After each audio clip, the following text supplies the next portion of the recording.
గారని వీళ్ళందరినీ పెద్దవాళ్ళందరినీ తీసుకున్నాను.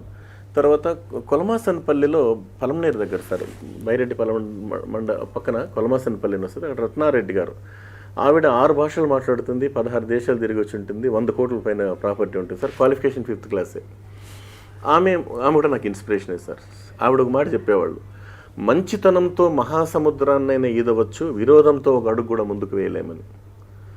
సరే, ఇట్లాంటివన్నీ కూడా ఏం చేసామంటే సార్, ప్రస్తుత సమాజానికి అప్డేట్గా ఏదైతే లేటెస్ట్ కాన్సెప్ట్స్ ఉంటాయో ఆ కాన్సెప్ట్స్ తగినట్టుగా పిల్లల దగ్గరికి వెళ్ళి వాళ్ళని వాళ్ళ మైండ్ సెట్ గెలవడం సార్.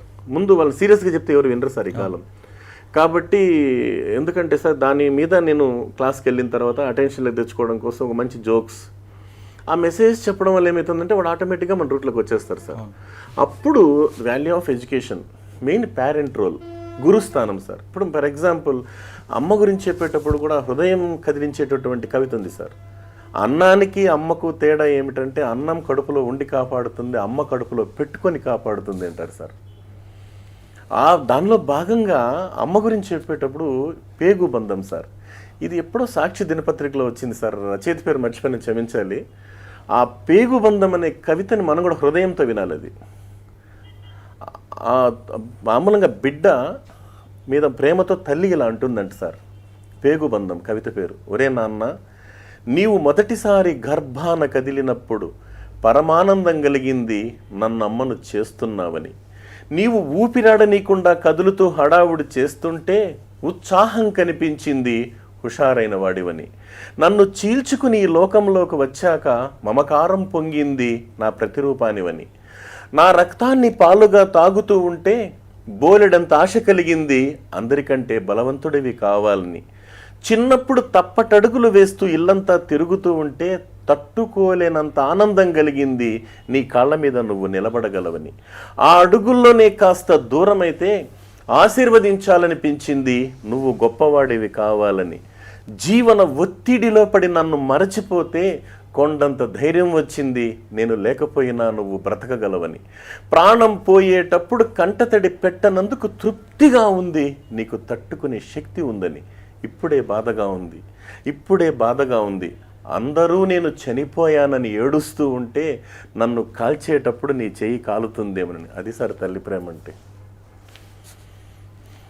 అలాగే గురువు గురించి సార్, తల్లి తండ్రి గురించి కూడా చెప్పాలి. ఎందుకంటే నేను చాలాసార్లు అడుగుతుంటాను సార్, తండ్రి కొడుకుని పక్కన కూర్చోబెట్టుకుని అడిగాడంట, ఒరే నాన్న, నేను చనిపోతే నువ్వు ఏడుస్తావంటే నేను ఏడవని డాడీ అన్నాడు.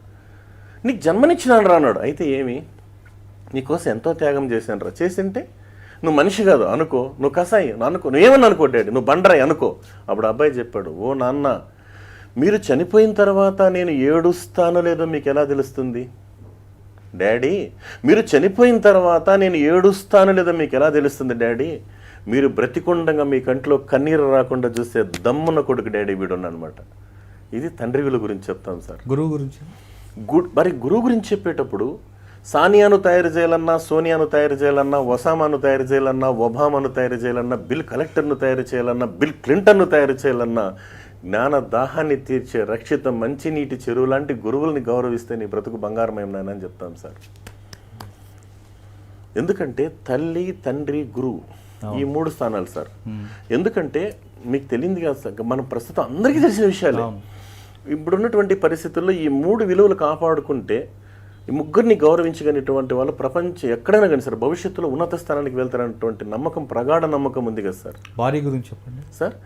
భార్య అనే ఒక్క బంధము లేకున్నా, భార్య అన్న ఒక్క బంధము లేకున్నా పుల్లి ఆకు ఓలి పురుషుడెగురు, దారి తప్పని దైవమ్మ భార్యరా మహిత వినయశీల మల్లెమాల. ఎంఎస్ రెడ్డి గారు రాశారు సార్ ఇది.